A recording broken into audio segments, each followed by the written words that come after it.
적재 한 몇 번 정도 나올 것 같아요?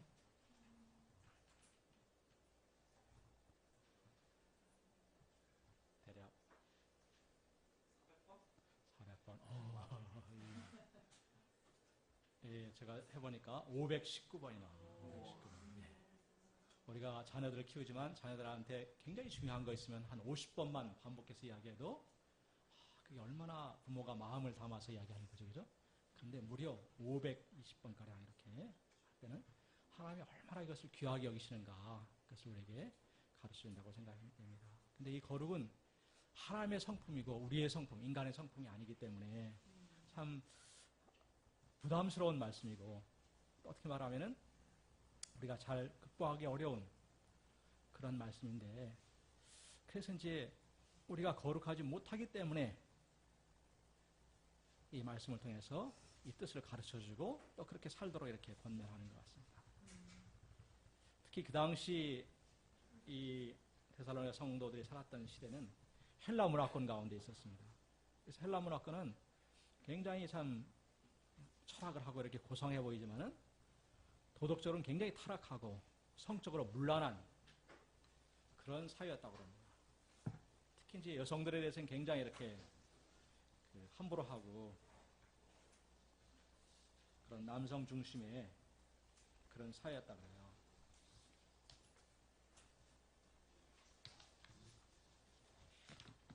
그래서 그 당시에 심지어는 그 헬라의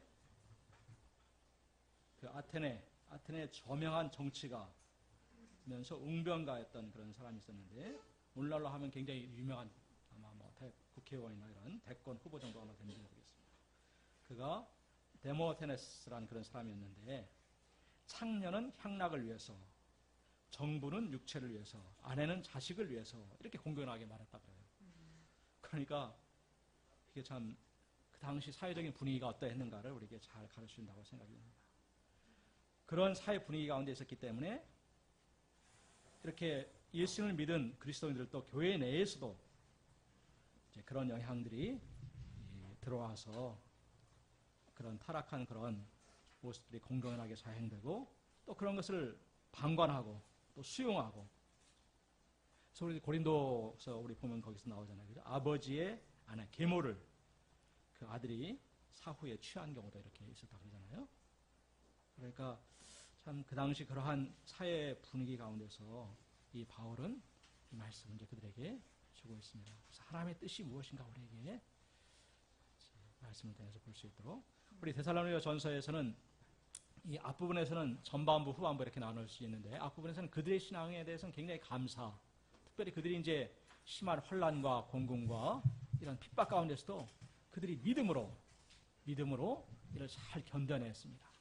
그래서 굉장히 참 모범이 되는 그랬는데, 실제적인 생활에서는 아까 말씀드린 대로 그런 실제적인 삶에서는 굉장히 무질서하고 방탕한 그런 모습들이 많았던 것 같아요. 그래서 후반부에서는 성도들이 하나님 앞에서 어떠한 삶을 살아야 되는가, 이제 그런 것을 가르쳐주고 있습니다.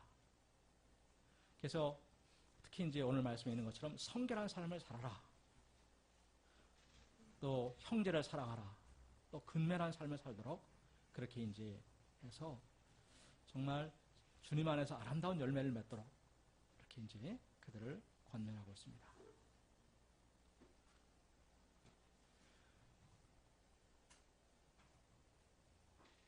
그럼 1번부터 한번 이렇게 해볼까요? 우리 여기서부터 이렇게 들어갈까요? 바울은 데살로니가 성도들에게 어떤 삶을 살도록 가르쳤습니까? 권면하노니 너희가 마땅히 어떻게 행하며 하나님을 기쁘시게 할 수 있는지를 우리에게 배웠으니 곧 너희가 행하는 바라 더욱 많이 힘쓰라. 우리가 주 예수로 말미암아 너희에게 무슨 명령으로 준 것을 너희가 아느니라. 이미 그러니까 바울이 성도들에게 이제 예수를 통해서 그 배운 걸 이렇게 살아라는 거를 이미 알려준 것 같습니다. 그래서 그대로 살라고 했습니다.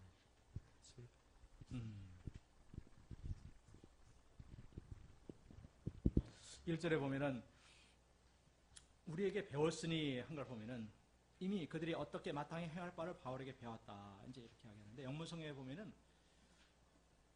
We instructed you how to live in order to please God 이렇게 되어 있습니다.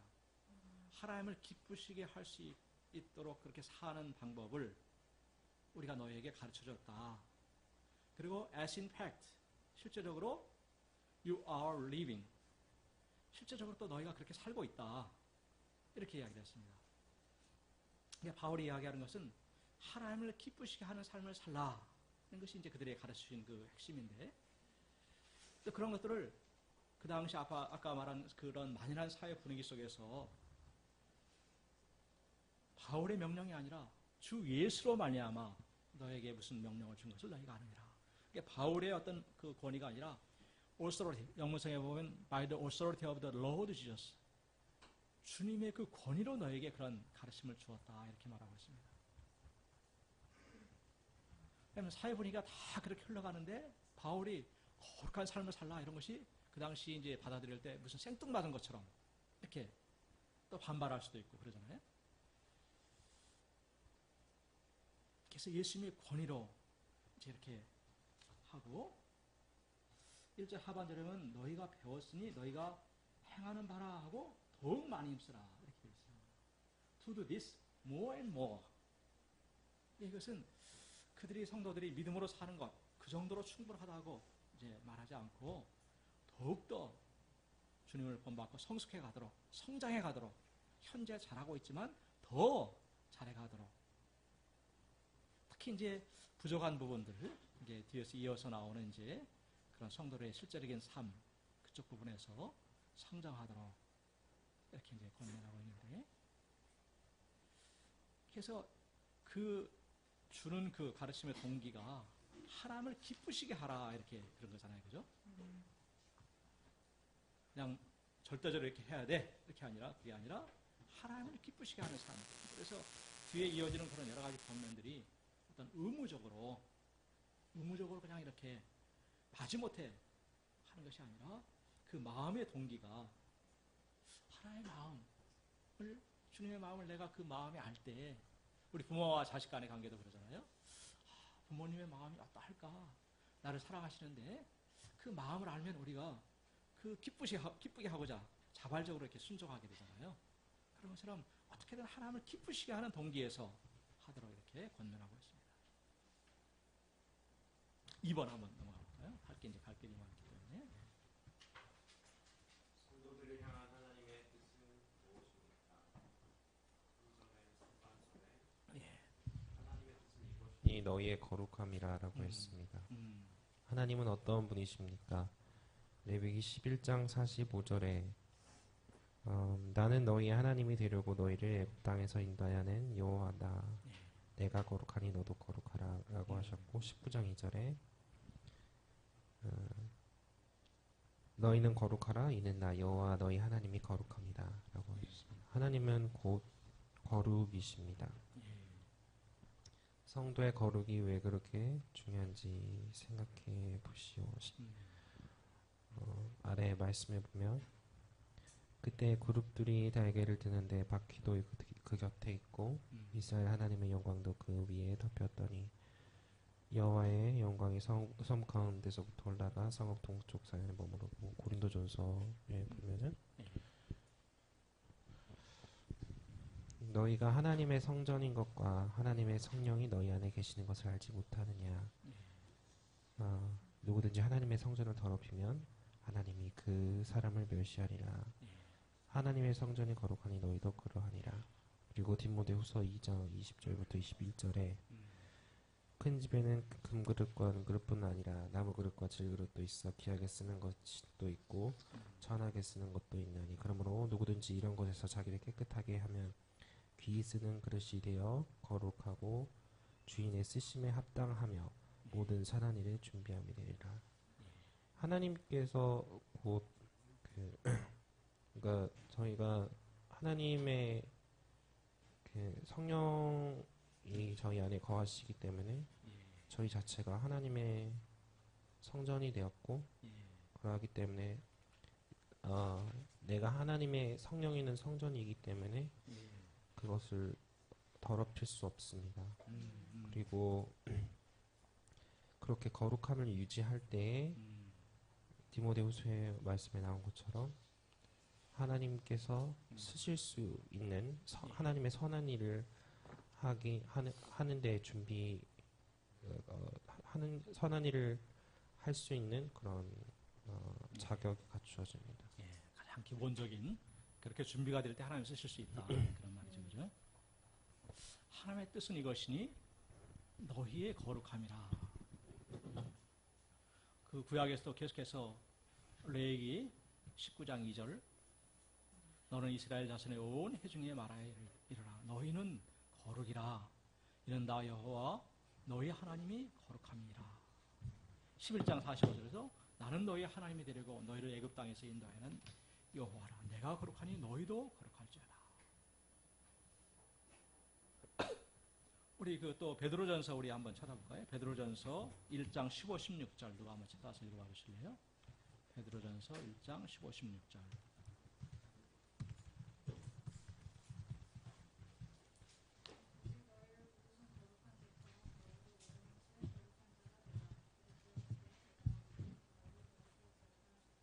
예, 거기서도 내가 거룩하니 너희도 거룩할지어다 이렇게 말하고 있습니다.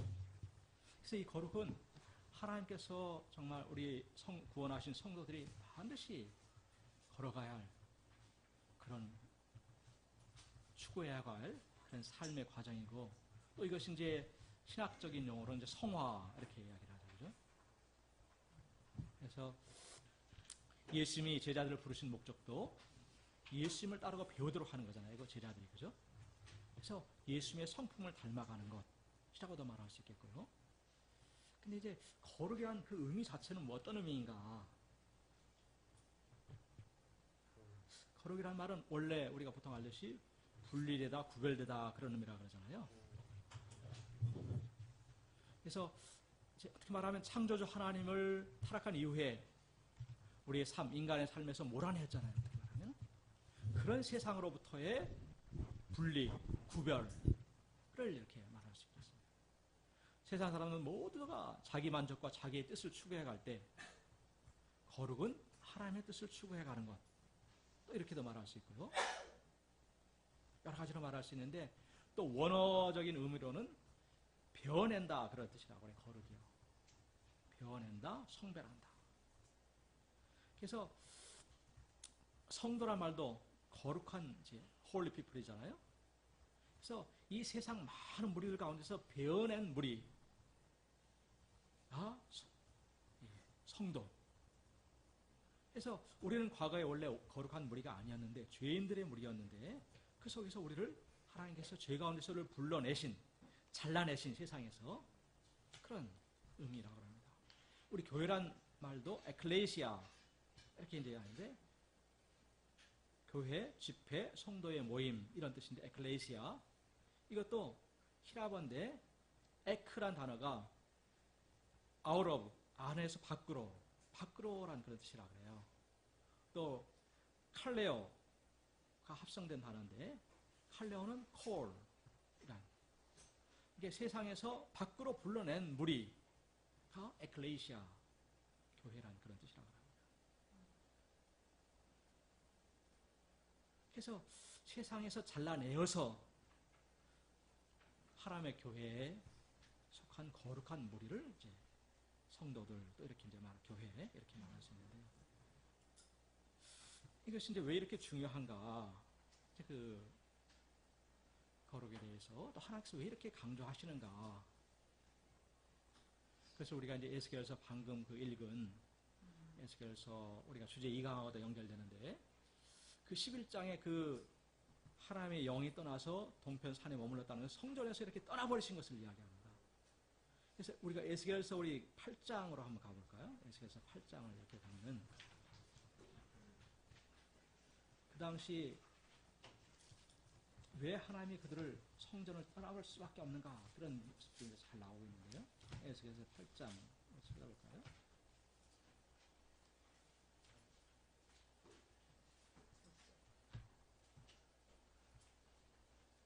(8장에) 보면은 1절에서 4절 한번 거기 한번 볼래요? 이 배경은 이 에스겔이 이 배경이 에스겔이 2차 포로 그 끌려갈 때 끌려갔거든요. 그러니까 이미 1차로 예루살렘에 파괴되고 수많은 포로들이 끌려갔고, 그래서 그런 이제 이미 전력이 있고, 그래서 당시 많이 끌려간 백성들은 하나님이 우리를 버리셨다 이렇게만 생각했어요. 근데 하나님께서 에스겔에게 나타나셔서 에스겔도 그 포로로 끌려간 성도들 가운데 있었는데 하나님께서 영으로 에스겔을 끌고 가셔서 예루살렘 성전의 그 타락한 모습을 보여주시는 겁니다. 거기 보면 성전에서 행해지고 있는 그 우상숭배의 모습들을 보여주고 있어요. 1절에서 4절을 보면은 하나님께서 주 여호와의 권능이 내게 임하여서 이제 그 데려가는데 3절에서 4절, 8장 3절에서 4절을 보면은 거기에 천지사회를 올리시고 하나님의 이상 가운데로 나를 이끌어 예루살렘으로 가서 안뜰로 향하는 북향문에 이르렀다 그러죠.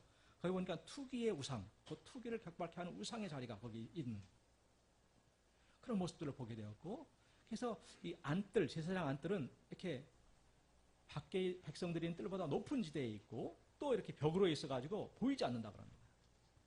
그 성전 안에 은밀한 곳에 갖가지 투기의 우상들을 세워놓고 있었습니다.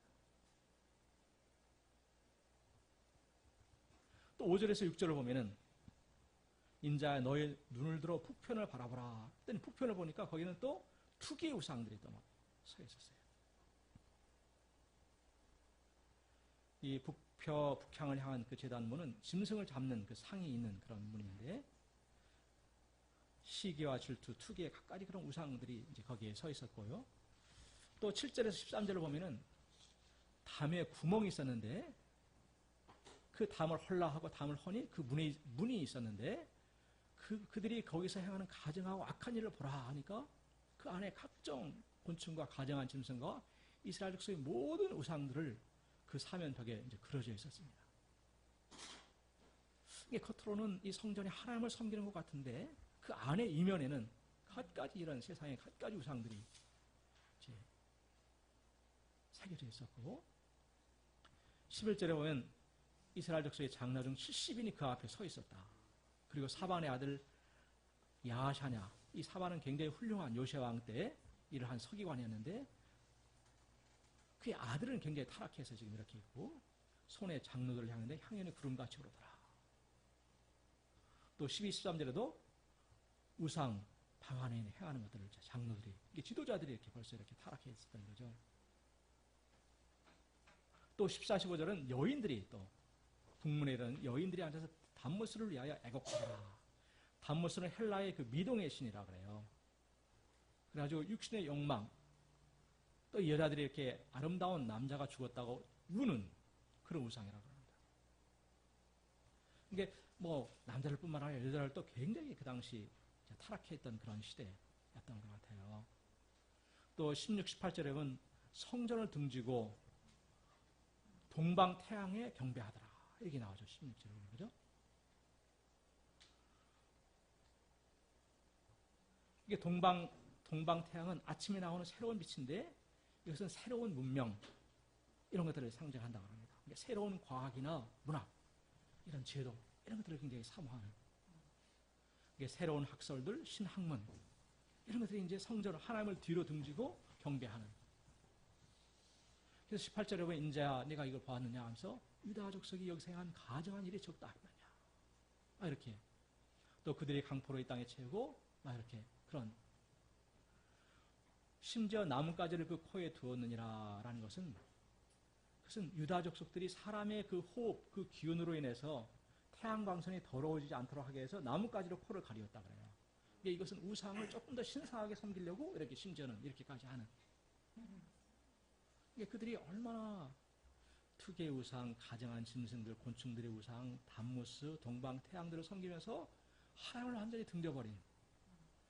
성전은 하나님의 거룩하신 하나님이 거기에 하나님의 영광으로 가득하여서 그 이스라엘 백성들과 함께 하시는 그 모습이잖아요. 그죠? 그렇게 해서 그들과 함께 하셨는데 도저히 그들과 함께 할 수가 없게 되는 상태가 되었습니다. 그래서 10장 4절에 보면 성전 문지방 그 입구를 지나서 또 10장 18, 19절에는 동문에 머물렀다 이렇게 나오고 11장에 넘어가면은 여호와 영광이 성읍 가운데서 올라가서 동쪽 산에 감람산에 머물렀다는 것은 성전을 완전히 떠나버렸음을 이야기해 줍니다. 그러니까 하나님의 백성인데 하나님이 함께 할 수 없는 그런 이제 백성이 되어버렸습니다. 그렇기 때문에 그들이 이제 하나님의 백성이 함께 할 수 있는 그런 백성이 되었는데 우리 가장 성도에게 참 힘들고 어려운 일이 있지만 가장 무섭고 힘든 것이 하나님이 떠나버리는 거죠. 그죠?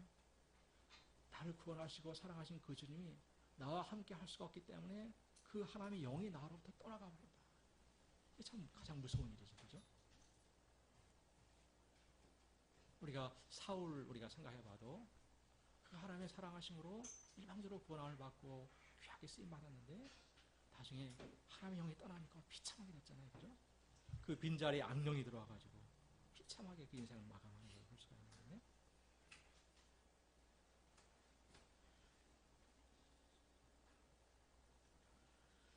그래서 참 우리가 이제 주님께 받은 사실 우리는 본래는 정말 우상을 섬기서 우리도 과거에 똑같이 죄악과 심판 가운데 있었는데 우리가 어떻게 하나님의 은혜를 덧입고 이제 우리를 거룩한 주의 성도들이다 이렇게 말하잖아요. 그죠? 근데 육신을 입고 죄악된 우리가 어떻게 성도가 되었는가, 홀리 피플이 되었는가, 그거부터 좀 우리가 다시 한번 살펴보면은 우리 고린도전서 1장 2절 한번 누가 찾아봐 읽어주실래요? 고린도전서 1장 2절.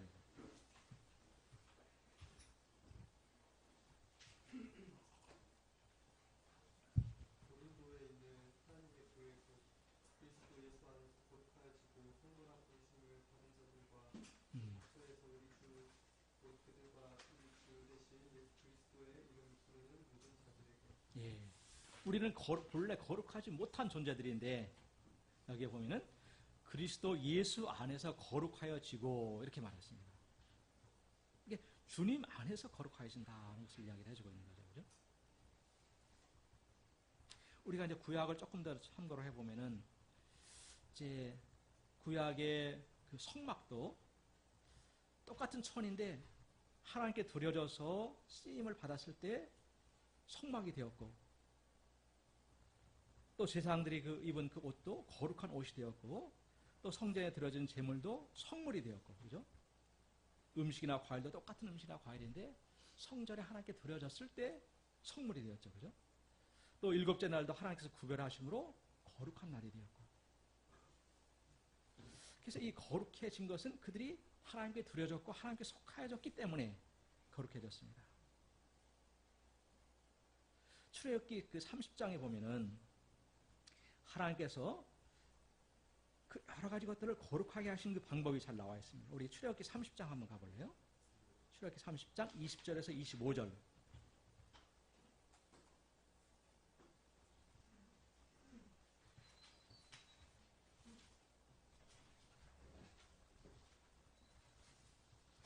(20절에서 25절) 누가 한번 읽어봐 주실래요?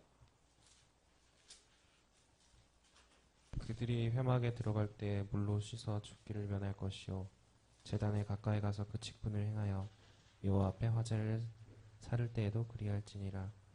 이와 같이 그들이 그 수족을 씻어 죽기를 면할지니 이는 그와 그 자손이 되도록 영원히 지킬 규례니라. 여호와께서 모세에게 또 말씀하여 이르시되 너는 상등 향품을 가지되 액체 몰약 500세겔과 그 반수의 향기로운 육개 250세겔과 향기로운 창포 250세겔과 계피 500세겔을 성소의 세겔로 하고 감람기름 한 흰을 가지고 그것으로 거룩한 관유를 만들되 향을 제조하는 법대로 향기름을 만들지니 그것이 거룩한 관유가 될지라.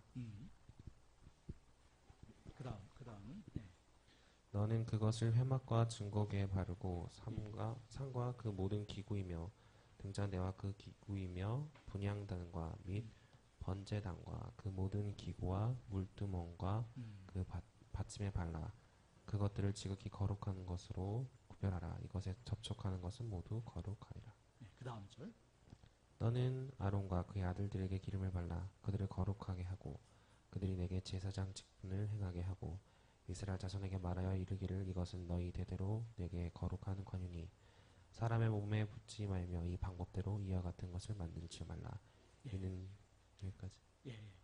여기서 보면 거룩하게 하는 관유, 기름을 하나님께서 먼저 만들도록 했죠. 그죠? 그래서 거기에 있는 것처럼 그 몰약과 육개와 창포와 계피, 감람류 등 5가지 재료를 가지고 만든 그 기름을 가지고 거룩한 관유가 될지라 그렇게 해서 그 관유를 가지고 성막의 여러 기구들, 회막이나 궤, 떡상과 부속품들, 등대 부속품들 이런 들, 번향단, 분제단 이런 것들에 다 이렇게 바르더라고. 그리고 마지막에는 그 섬기는 제사장들 아론과 그의 아들들에게 그 기름을 부어서 그들을 거룩하게 하도록 그렇게 했습니다. 그래서 이 거룩하게 된 것은 하나님의 것이 되었기 때문에 하나님께 속한 것이 되었기 때문에 다시는 이제 속된 것과 접촉하지 말도록 이렇게 했죠. 그래서 성막은 그렇게 해서 신성한 것이 되어서 제사장 외에는 들어갈 수가 없었죠. 또 성구들도 다른 사람들, 일반 사람들이 손을 댈 수가 없는 그것이 이제 하나님께서 거룩하게 하셨기 때문에 하나님께 속하기 때문에 거룩한 물건이 된 거죠. 근데 만약 그렇게 된 것을 범했을 때 어떻게 되는가? 그 구약의 우리 사건들을 보면은 어떤 예들이 있을까요? 언약궤도 그렇고 하나의 예가 되죠, 그죠? 언약궤를 이방서인 그 다곤의 성전에 다곤의 전에 들어갔을 때 다곤이 막 목이 부러져 버렸죠, 그죠? 또 아간의 범죄도 그 여호수아에 나온 6장에 나오는 17에 19절에 하나님께서 그 여리고 성에 있는 모든 것들을 다 하나님께 바치고 은금과 동철기구들을 다 여호와께 구별된 것이니 손대지 못하도록 했거든요. 근데 아간이 그것을 이제 범죄해서 자기가 가졌잖아요. 그래서 이스라엘이 막 패하고 그와 그분 가족이 심판당하는. 또 뭐가 있을까요? 거룩한 것을 막 이렇게 함부로 해서 하나님 심판을 받는. 우리 다니엘서에 보면 그 다니엘서 5장에 보면 벨사살, 바벨론의 벨사살 왕이 성전에서 가져온 거룩한 그릇들을 가지고 잔치를 벌린 다음에 막 그걸 가지고 막 온 신하들하고 막 술잔을 따라 먹었잖아요. 그리고 막 이렇게 우상에 찬양하고 그랬을 때 벽에서 이렇게 손가락이 나와가 속에 손가락이 벽에 글씨를 썼잖아요. 그렇게 해서 벨사살 왕은 그날 밤에 죽임을 당했죠. 그죠? 그리고 그 뜻이, 쓰여진 글씨의 뜻이 하나님이 이미 왕의 나라의 시대를 세워서 그것이 끝나게 됐다. 끝이 이르렀다. 이런 심판에 그런 말씀이십니다. 그래서 이제 그 페르시아라고 바빌론에 넘어가잖아요. 왕이. 또 마찬가지로 이스라엘 거룩한 성전이 우상으로 인해 더럽혀졌을 때 그 성전이 완전히 불타버리게 되었고 왜냐하면 더 이상 거룩하지 않기 때문에. 그래서 우리가 주님의 구원을 받고 거룩하지 않은 자인데 주님의 부르심을 받고 우리가 거룩하게 된 것 자체가 이제 주님의 놀라운 은혜와 축복인데 거기는 또 반드시 그런 의무들이 거룩함을 유지해야 할 그런 의무가 있는 것이죠. 그죠? 그래서 우리 고린도전서 읽은 것처럼 너희가 하나님의 성전인 것과 하나님의 성령이 너희 안에 거하시는 것을 알지 못하느냐. 누구든지 하나님의 성전을 더럽히면 하나님이 그 사람을 멸하시리라. 고린도전서 3장 16, 17절. 이제 그렇게 말하고 있는 거죠. 그죠?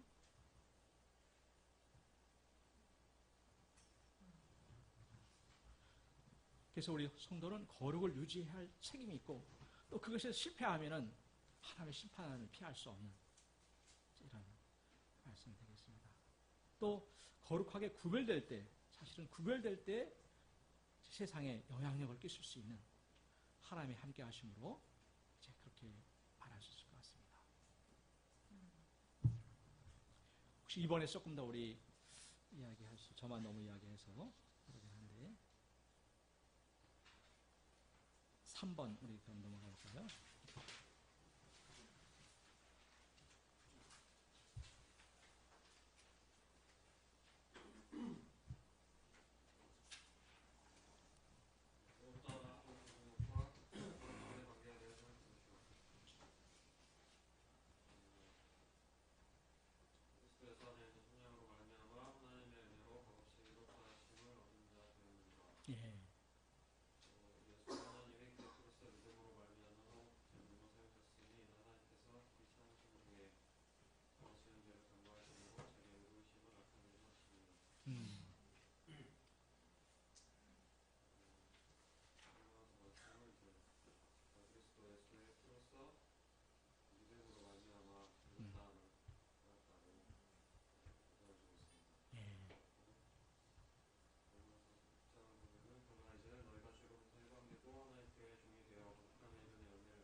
믿음으로 오직 하나님을 예수님을 믿는 믿음으로 의롭다함을 받았는데, 그죠?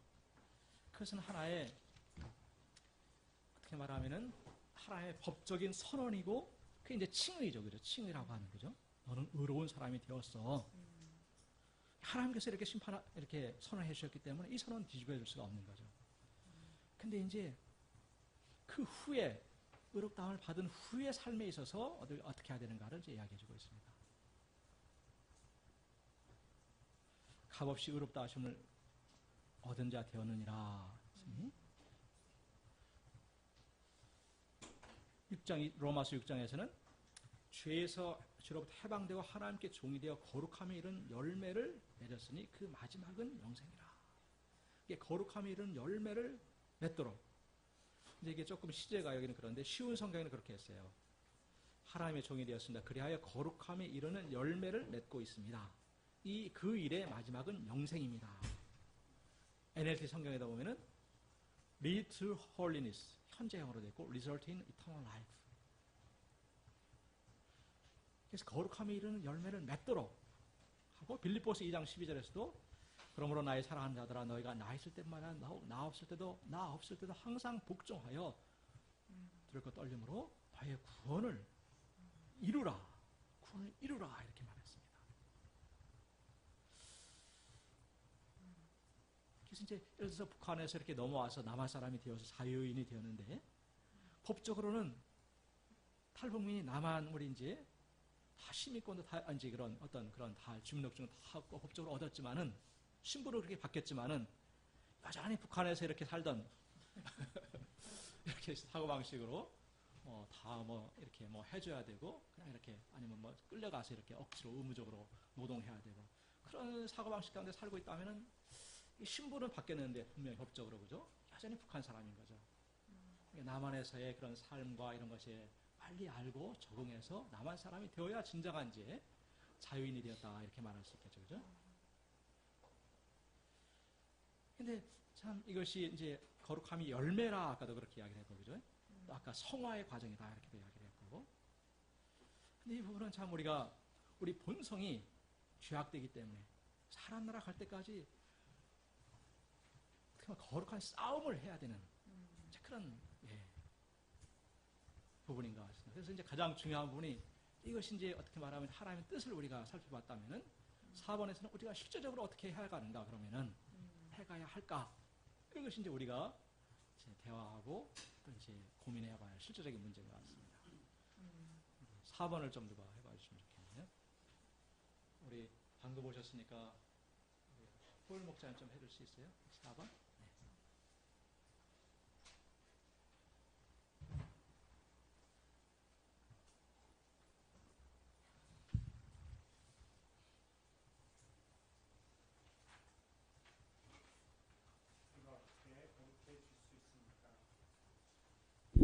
우리가 어떻게 거룩해질 수 있습니까?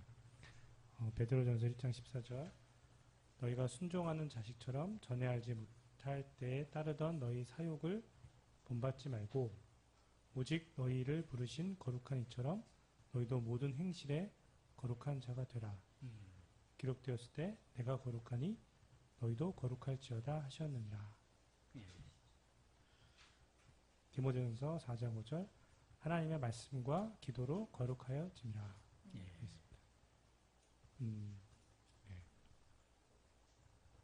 그러니까 하나님의 말씀과 기도.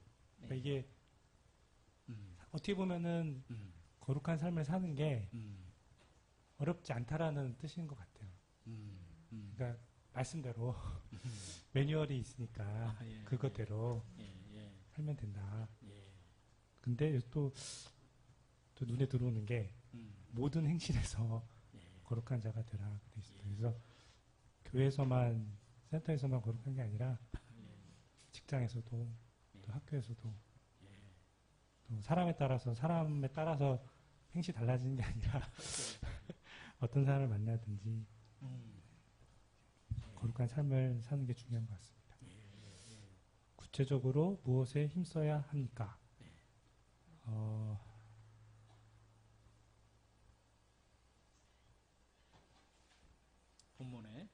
예. 예. 네. 본,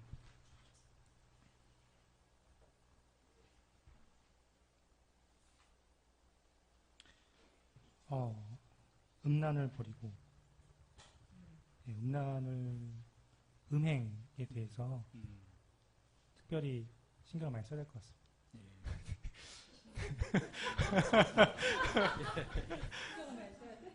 네. 굉장한 주의를 해야 될 것 같습니다. 그리고 빌립보 3장 5절에서 6절에서는 나는 8일 만에 할례를 받고 이스라엘 족속이요 베냐민 지파요 히브리 중에 히브리인요 율법으로는 바리새인요 열심으로는 교회를 박해하고 율법의 의로는 흠이 없는 자라 되어 있고요. 예배소서 4장 23절 24절 말씀은 오직 너희의 심령이 새롭게 되어 하나님을 따라 의와 진리의 거룩함으로 지으심을 받은 새 사람을 입으라.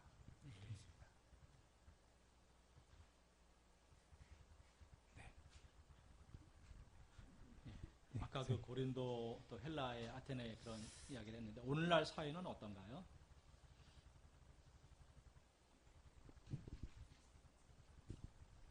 큰 차이가 없는 것 같습니다. 어떻게 표현할 수 있을까요? 예.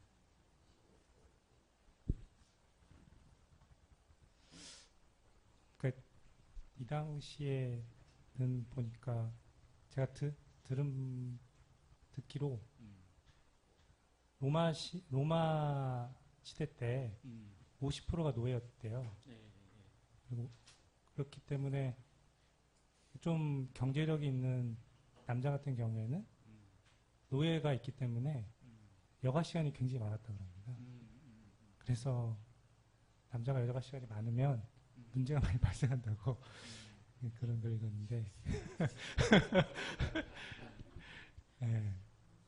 그래서 뭐 잘 아시겠지만 음식도 뭐 원하는 대로 먹기 위해서 뭐 먹고 토하고 또 그런 향락과 그런 게 굉장히 심했다 그러더라고요. 근데 오늘날 사회도 저도 직장생활 하면서 보면 굉장히 일을 많이 하거든요. 일을 많이 하고 스트레스도 엄청나게 받고 그렇다고 해서 죄를 안 짓는 게 아니라 스트레스를 회식이나 뭐 이런 거를 그런 걸로 많이 이렇게 푸는 경우가 있더라고요. 그래서 그 문화가 저도 처음에는 참 그 말로만 듣던 그런 문화가 직접 보게 되면서 뭐 충격도 많이 받고 그랬는데 네. 더 심한 것 같습니다. 상상을 초월하는. 네.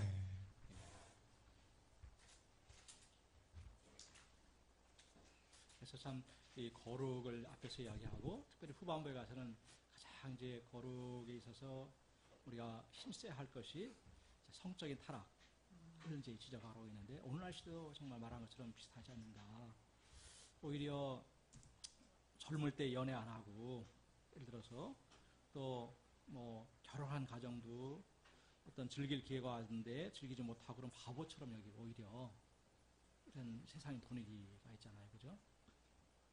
젊은 날 하나님 섬긴다고 이렇게 주님 청소하고 그러면 야, 뭐 애인도 없이 뭐 하냐 이렇게 오히려 그런 것을 이상하게 여기고 즐기지 못하는 것을 바보라고 생각하는 시대가 분위기가 우리가 있기 때문에 참 근데 주님께서는 베드로전서에서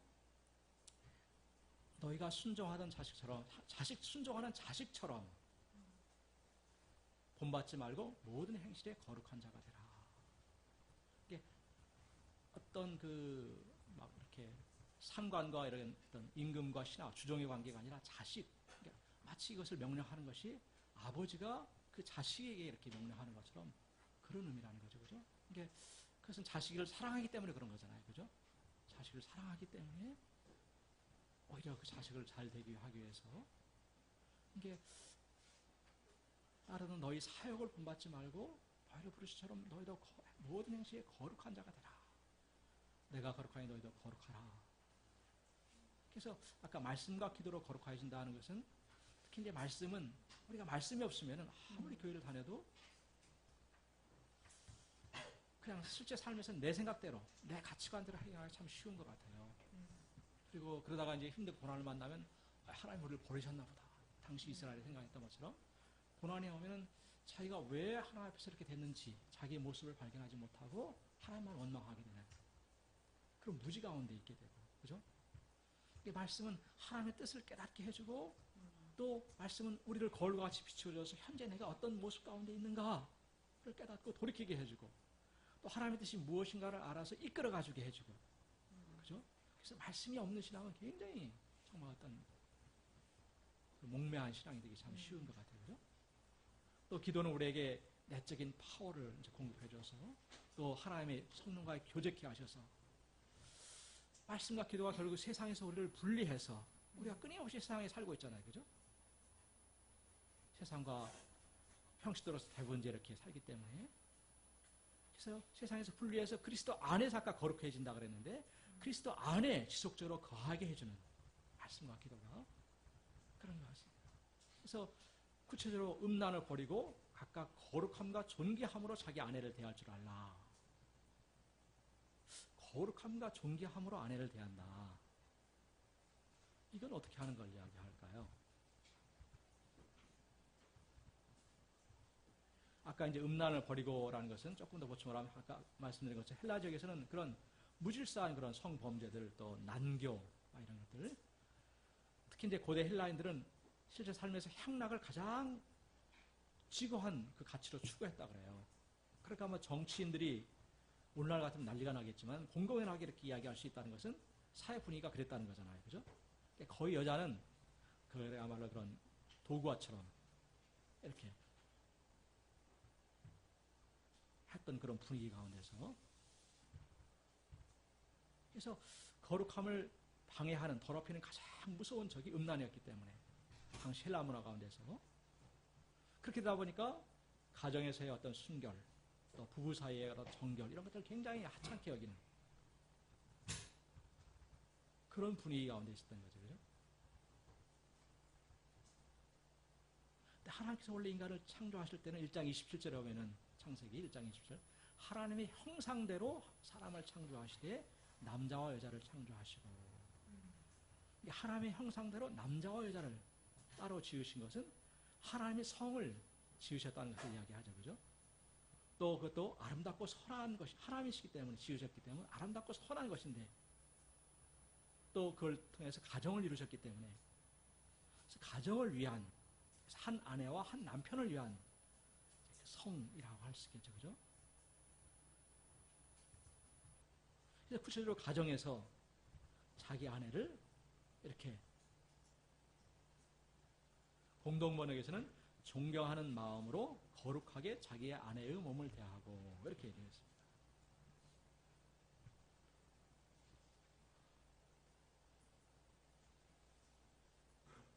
영문에서는 holy and honorable 이렇게 되어 있습니다. holy and honorable.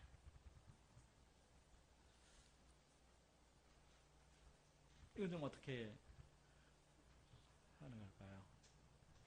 우리 누가 좀 이야기 좀 해볼까요? 우리 형제 목자님들이 좀 이것은 이야기를 해줘야 될 것 같은데.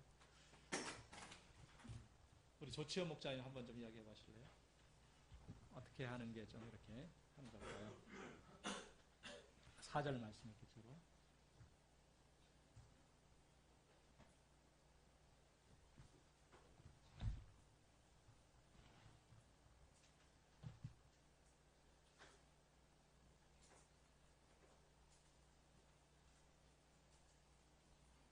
holy and honorable. 누가 좀 쉽게 이야기할 수 있을까요?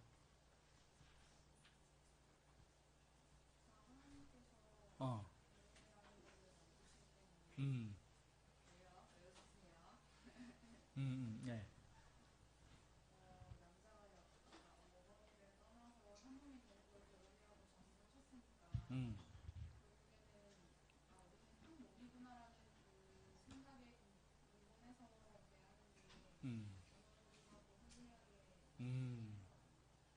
음. 나의 몸이다. 아, 한 몸. 한 몸이니까, 그죠? 예. 귀하게 여기고, 예, 예, 좋은 굉장히 중요한 지적이네. 예, 예, 포인트를, 예, 포인트를 이렇게 이야기해 주셨다. 예. 아니 아니 이게 지적이라는 의미가 이렇게 딱 찝어졌다는 거지. 포인트를. 또 어떻게 실제적인 문제잖아요, 가정에서. 그죠? 우리 상수 목자님 이렇게 한번 이야기해 줄까요? 예, 의견이 있을 것 같은데.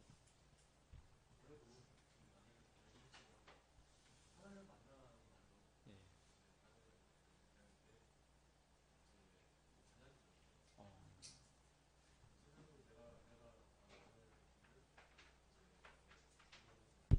음. 그런 게 아니라 이제 하나님께서 예. 이제 이렇게 해주셨다. 그러니까 하나님께서 짝을 지어주셨다 생각할 때 예. 이제 되게 거룩함은 되게 좀 구별되고 예. 그렇죠. 세상에 있는 그 어떤 남녀 관계가 아니라 그냥 되게 거룩하게 구별되어서 생각하게 되죠. 아내를 대할 때. 예. 그 다음에 이제 존귀하게 될 때도 그러니까 되게 연약 그 질그시라 생각하고 예. 그런 게 하나님의 말씀에 근거해서 이제 대하게 될 때 거룩함과 존귀함으로 이렇게 좀 대하게 되는 것 같습니다. 예. 아까 성별 떼어내다는 의미하고 굉장히 연결이 되는 거죠. 홀리하다는 그런 의미가. 그죠? 예. 하나님께서 나에게 떼어서 이렇게 구별해서 주신 이게 그 결혼의 밑바탕의 그 기초가, 가정의 기초가 하나님께서 주셨다는 거죠. 그죠? 내가 그냥 이렇게 좋아가지고 이렇게 만나서 결혼한 게 아니라.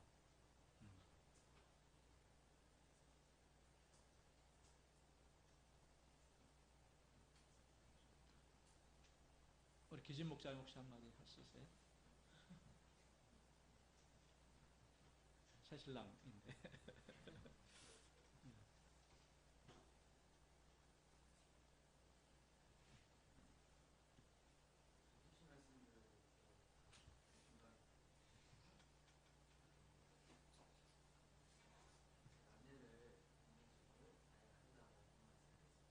음.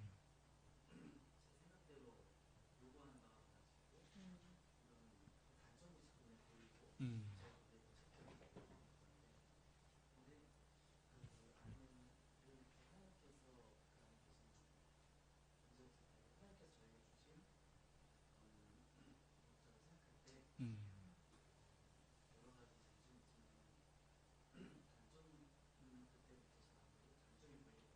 음. 예.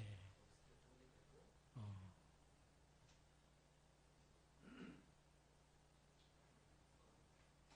예, 예, 예. 그러죠. 예, 하나님께서 주셨다는 그 기초에서. 우리 시험 목사님 뭐 이렇게 더 이야기하실 거 있을까요? 예.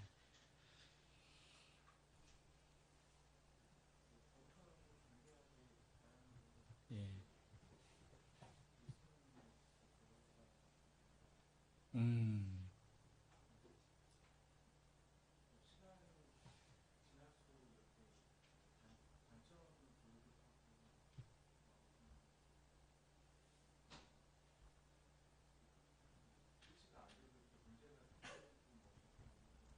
음.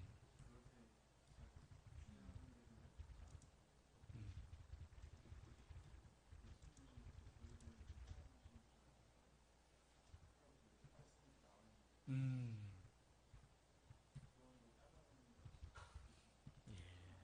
예. 예. 그러죠.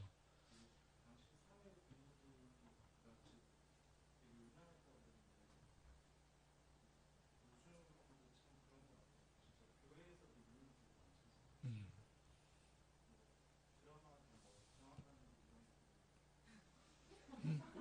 뭐라고? 아, 음. 음. 음.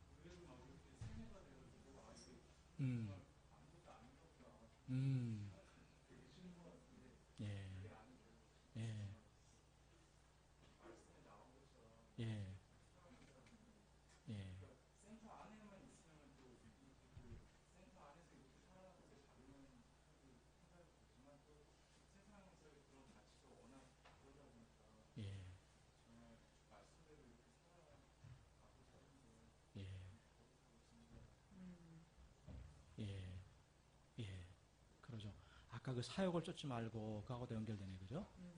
이게 하나님께서 왜 우리 가정을 또 이렇게 세우셨는가? 그 안에서 굉장히 좋은 말씀을 해주셨는데 예수님을 배워갈 수 있는 좋은 그거다. 사실 우리가 예수님을 배워갈 때 산속에 들어가서 중들처럼 면복수도함으로 예수님을 배울 수 있는 건 아닌 것 같아요. 그러지 않나요? 같이 살다 보면은 이렇게 나의 부족함과 약점들이 자연히 드러나게 되고 둘이 같이 살면서 또 이렇게 세상에서는 막 그거 가지고 싸우지만 주님 안에서는 이렇게 기도해주고 이야기해주고 그래서 내가 이런 면이 있구나. 내가 나를 잘 보지 못하잖아요. 그죠? 그래서 동역자가 잘 이렇게 기도해주고 나의 부족한 점을 또 이야기해주고 그래서 서로가 예수님을 둘 다 연약한 우리가 부족하죠. 다 인간이기 때문에. 그래서 주님 안에서의 가정이 참 아름다운 게 서로가 약점을 보완해주고 서로 기도해주고 하면서 그것이 이렇게 내가 성장해갈 수 있는 예수님을 배워갈 수 있는 좋은 터전이 되는 것 같아요. 근데 이제 밖에서 누가 이렇게 지적을 하면 굉장히 기분 나쁘죠. 그죠? 그렇지만은 동역자가 이렇게 해줄 때 그럼 굉장히 또 이렇게 사랑의 관계성이 있기 때문에 마음으로 내가 받아들이게 되는 것 같아요. 또 뿐만 아니라 이제 아버님 같은 경우는 늦게 이제 이렇게 믿게 되셨지만은 이렇게 믿게 되신 건 태중에서부터 이렇게 정하셨다 이렇게 말씀이 나옵니다. 그죠? 태중에서부터 정하셨고 또 결혼도 태중에서부터 이렇게 이미 짝지어진 그런 거기 때문에 그 기초가 같이 이렇게 믿게 된 것 자체가 하나님 안에서의 가정이라고 또 이렇게 볼 수 있는 것 같아요. 그런 기초가. 그래서 정말 오너러블. 특히 이제 한국 남자들은 좀 이렇게 남자를 이렇게 해야 여자를 이렇게 해야 좀 이렇게 권위가 서는 것 같고 되게 그런 결혼할 무렵이 되면 양가가 신경전을 세워서 절대 잡혀서는 안 된다. 초반에 잡아야 된다. 또 여자 쪽에서는 이렇게 길을 들여야 된다. 막 이렇게 말해서 서로 막 주도권을 잡으려고 싸우는 세상에서는 그러잖아요. 그죠? 근데 주님 안에서의 가정은 다른 것 같아요. 그죠? 나를 사랑하시고 이 가정을 세우신 주님의 뜻을 우리가 생각할 때 세상에서 잘라냈다. 또 거룩한 목적을 위해서 구별했다. 우리를. 그 자체가 하나님의 기준이 되는 거죠. 우리가. 그럴 때 어떤 나의 수단 뒤에도 나오지만은 6절에 보면은 In this matter, no one should longer or take advantage of a brother or sister 이렇게 되어 있습니다. 이 문제에 관해서 누구도 brother and sister 그러니까 이것은 교회 내에서 형제와 자매를 이렇게 하는 거죠. 뭐 부부관계도 마찬가지고 자기를 위한 수단으로 이렇게 take advantage 수단으로 삼지 말라는 거죠. 그죠? 그것은 서로를 honorable하게 존중할 때 그런 게 될 수 있다고 생각이 됩니다. 그리고 또 여기서 영문 성경에는 should learn control your own body 이렇게 돼 있어요. 근데 body 자체를 이제 원어 성경에는 vessel 용기 이렇게 해서 그 wife your own body를 wife로 해석하기도 하고요. 본문 우리 한글 성경처럼 또 너의 자신의 몸을 컨트롤할 때 절제하되 홀리 앤 어너블하게 해라. 그 두 가지 의미로 같이 쓰인다고 합니다. 원어 자체가 자기 자신의 몸, 바디, 아니면 와이프. 그래서 자기 자신의 바디로 이렇게 해석을 하게 되면은 자기 자신의 몸을 잘 컨트롤하도록. 그래서 예를 들어서 음식도 막 이렇게 탐욕에 막 절제를 하지 못하고 막 먹게 되면은 이게 몸이 망가지잖아요, 그죠? 그래서 자기 몸을 잘 컨트롤하도록 홀리하고 오너블하게 컨트롤하도록. 또 이제 너무 야하게 막 이렇게 옷을 입고 다니면은 그것도 이제 오너블하게 하기는 것은 아니죠, 그죠? 그런 것들도 또 그 목적 자체가 하나님의 영광을 위해서 또 하나님을 영화롭게 우리 몸을 잘 지키도록 그렇게 이제 말할 수 있겠습니다. 또 6절에서 분수를 넘어서라는 것은 아까 이제 이야기한 것처럼 어떤 소유 관계에서 타인의 소유를 탐내거나 또 성적인 문란함을 지칭하는 그래서 형제를 해하지 말라라는 것은 아까 이야기한 것처럼 이용하지 말라 그런 의미로 볼 수 있을 것 같습니다. 왜냐하면 주께서 신원하여 주심이라. 하나님께서 결국은 모든 것에 그 최종 심판자가 되시기 때문에. 또 히브리서 13장 4절을 우리 한번 읽어볼까요? 히브리서 13장 4절.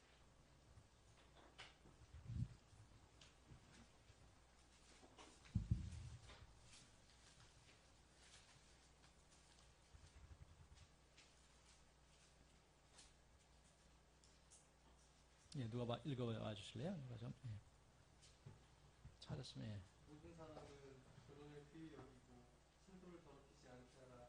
불행하는 자들과 가늠하는 자들을 하나님이 심판하시리라. Marriage be kept pure 이렇게 되어 있습니다. 그래서 결혼을 귀히 여기고 심사를 더럽히지 않게 하라.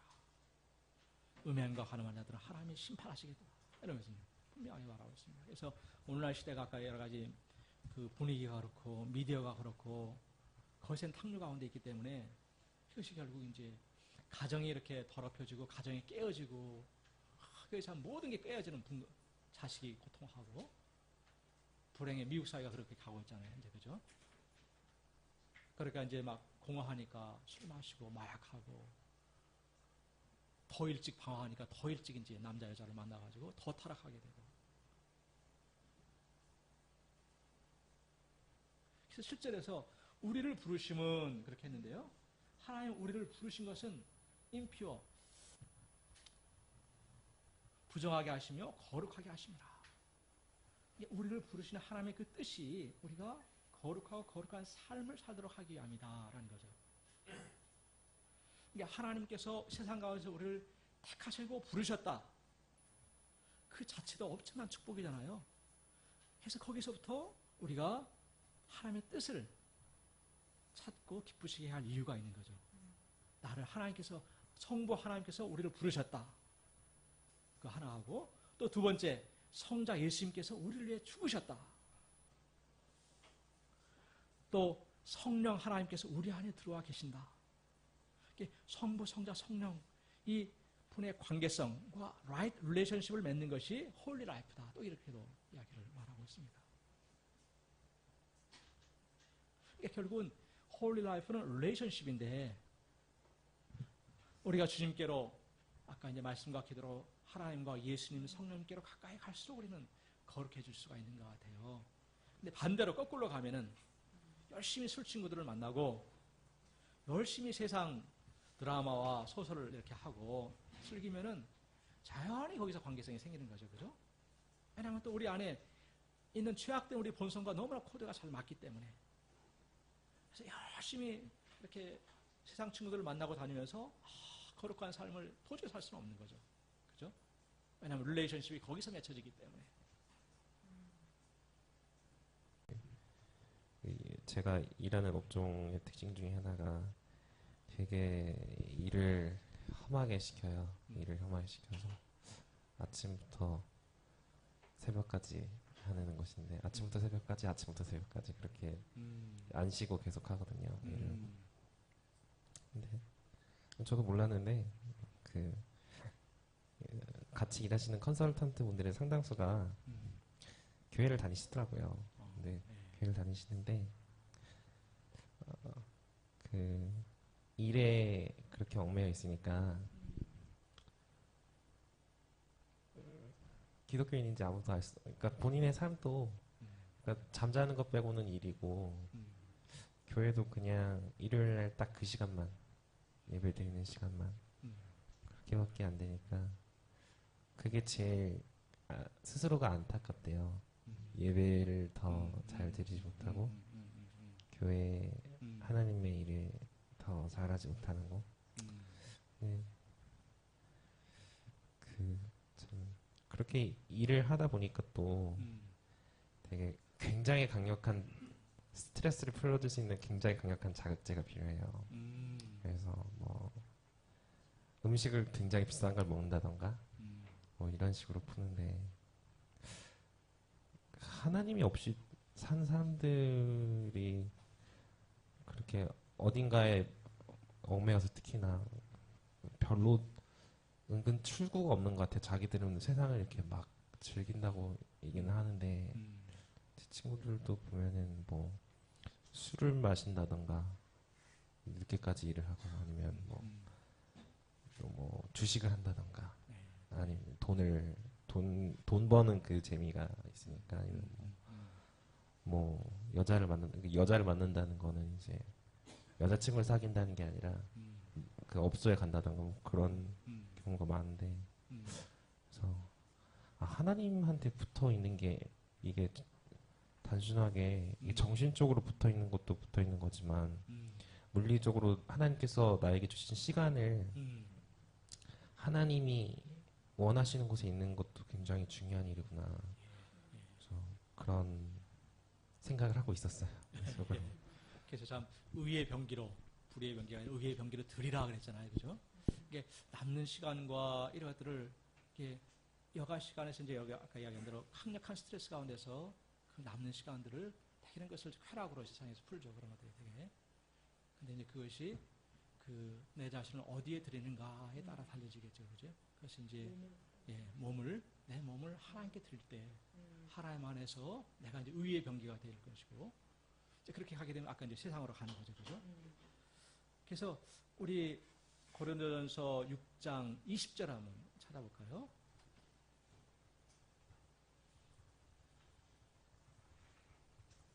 값으로 산 것이 되었으니 그런즉 너희 몸으로 하나님께 영광을 돌리라.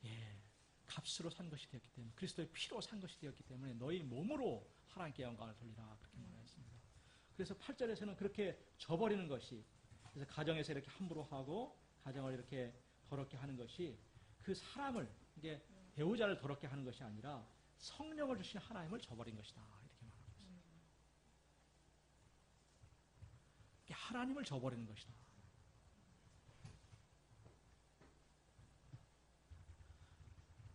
(5번) 해볼까요? 지호 해볼래요? 네. 네.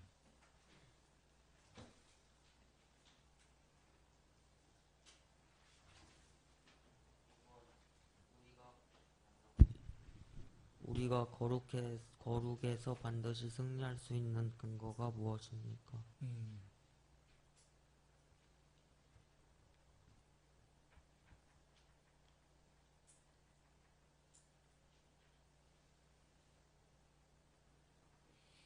빌립보서 읽어볼래요? 1장 6절.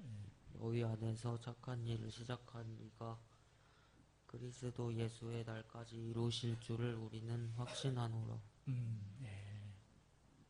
또 우리 엔스겔서 읽어봐줄래요? 또 새 영을 너희 속에 두고 새 마음을 너희에게 주되 너희 육신에서 굳은 마음을 제거하고 부드러운 마음을 줄 것이며 또 내 영을 너희 속에 두어 너희로 내 율례를 행하게 하리니 너희가 내 규례를 지켜 행할지라.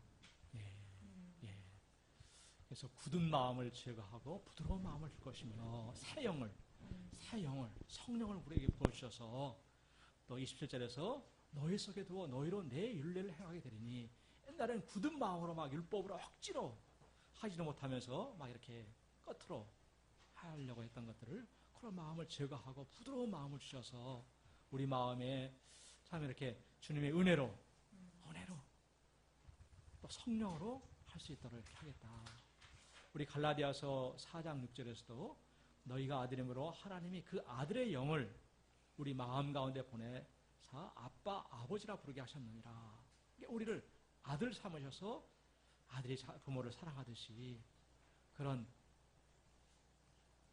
관계성을 우리에게 주셨다는 거죠, 그죠? 이게 정말 하나님과 긴밀한 관계성 아래서 그것이 이제 이루어져온 감을 이야기를 하고 또 그것이 어떻게 말하면 나의 힘이 아니라 우리 안에 주신 아까도 얘기했지만 부드러운 마음과 새 영을 주셔서 우리가 할 수 있게 하셨다. 그런지 성령 안에서 우리가 거룩해져 갈 수 있다. 또 예수님 안에서 아까도 거룩해져 갈 수 있다. 이제 그것이 이제 다른 것 같아요. 우리가 조금 더 보충할 수 있을까요, 누가 좀?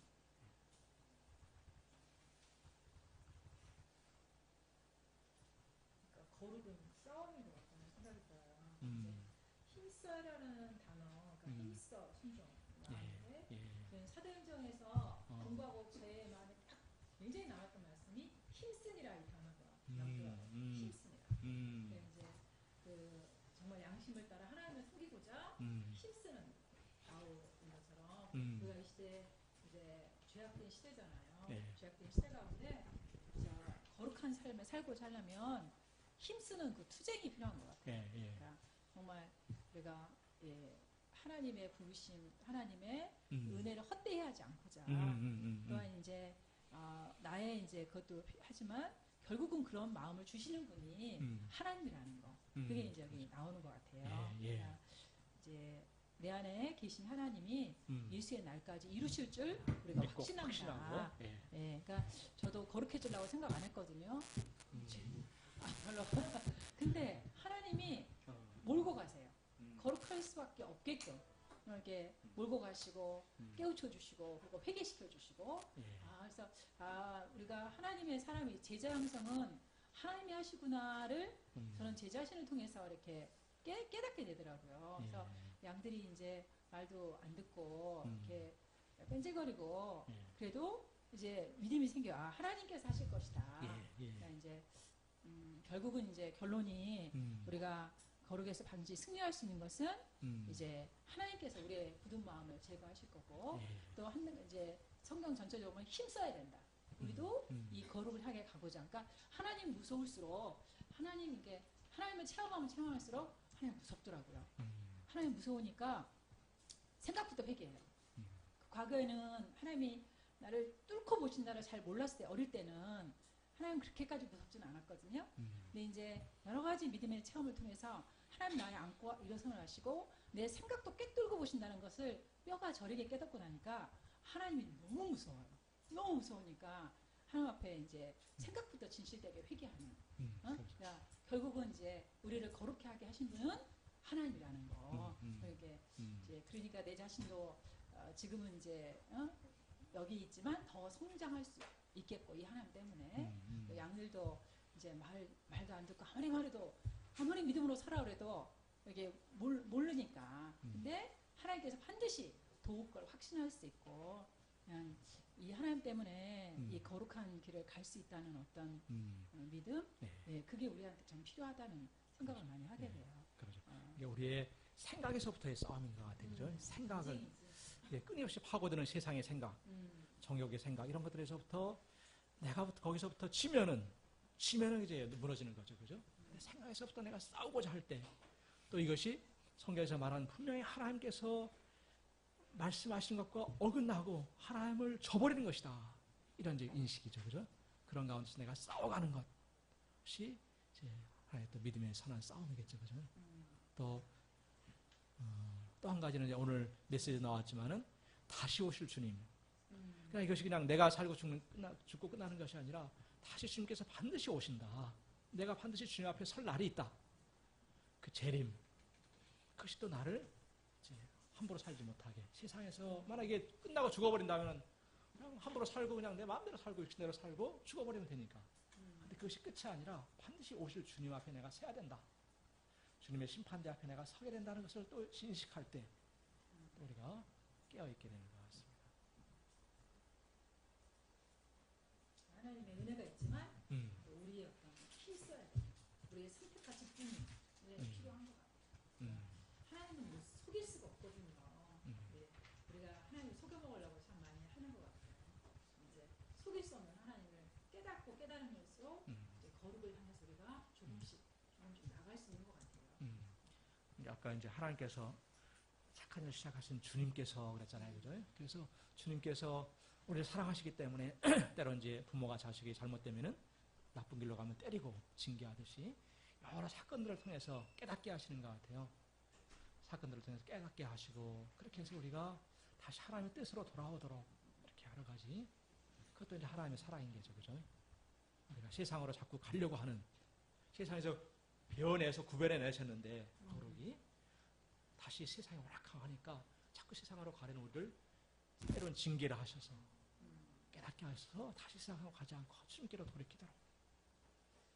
그래서 우리가 교회에서 여러 가지 일들을 하고 그러지만 가장 중요한 아까 이제 근거 주님께서 우리를 쓰실 수 있는 그 근거가 가장 가장 기본 베이스가 거룩이 아닌가. 기본적인 어떤 재료랄까요? 그렇지? 그게 안 돼 있으면은 아무리 무엇을 해도 많은 업적을 세워도 많은 무엇을 해도 하나님께서 받으시지 않는. 그래서 가장 우리가 힘써야 할 것이 아까도 처음 나왔지만 519번이나 말씀하신 그 주님의 뜻이 우리에게 성령을 통해서 무엇인가. 그것을 특히 이제 우리가 이 시대가 이제 정욕의 세대, 음란의 세대인데 그 가운데서 우리를 지키도록 이렇게 또 여기서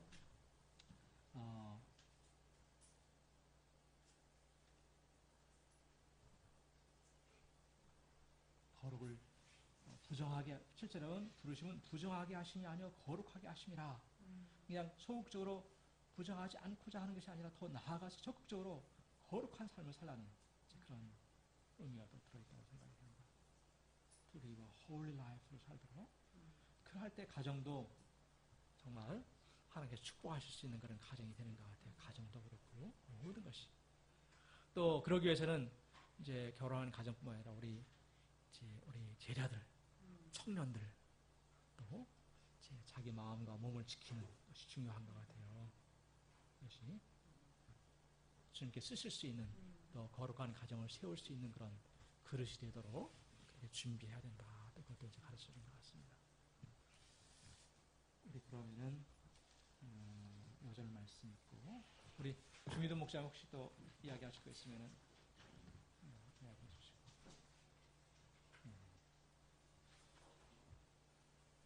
그러면은 3절부터 기도하고 나실까요? 시작. 하나님의 뜻을 이루시니 너의 거룩함이나 곧 음란을 들고 두 분씩 기도하고 마실까요? 그리고 제자수 양의 우리 위해서 우리 주미도 목사님 메시지를 위해서 기도했으면 좋겠습니다.